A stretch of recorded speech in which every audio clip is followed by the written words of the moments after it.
પાણી અમૂલ્ય છે. જલ હૈ તો જીવન હૈ, જલ હૈ તો કલ હૈ. આ સૂત્ર માત્ર લખાણ પૂરતા નથી, પણ વાસ્તવિક જીવનમાં તેનું અમલીકરણ થાય તે જરૂરી છે.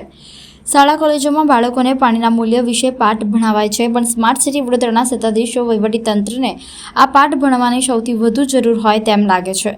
વડોદરાના અભિલાષા 4 રસ્તાથી સમા કેનાલ રોડ વચ્ચે પાણીની લાઇનમાં ભંગાણ સર્જાયું હતું.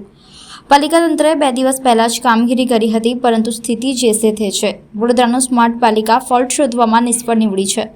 કાળઝાળ ગરમીમાં પાણીનો વેડફાટ અટકાવવા પાલિકા નિષ્ફળ નીવડ્યું છે. લાખો ગેલન પાણીનો વેડફાટ થઈ રહ્યો છે, ત્યારે પાલિકાની કામગીરી ઉપર સવાલ ઉઠી રહ્યા છે. અત્રે ઉલ્લેખનીય છે કે 6 મહિના પહેલા જ આ જ જગ્યા પર પાણીની લાઇનમાં ભંગાણ સર્જાયું હતું.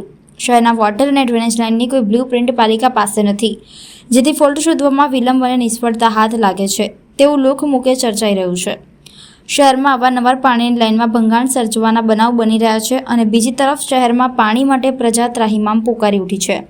ત્યારે સંબંધિત વિભાગ આ મામલે થોડી ગંભીરતા રાખી અને પોતાના પેટનું પાણી હલાવે તથા નક્કર કામગીરી કરે, જેથી વારંવાર આવી પાણી લીકેજના બનાવોનું પુનરાવર્તન ન થાય.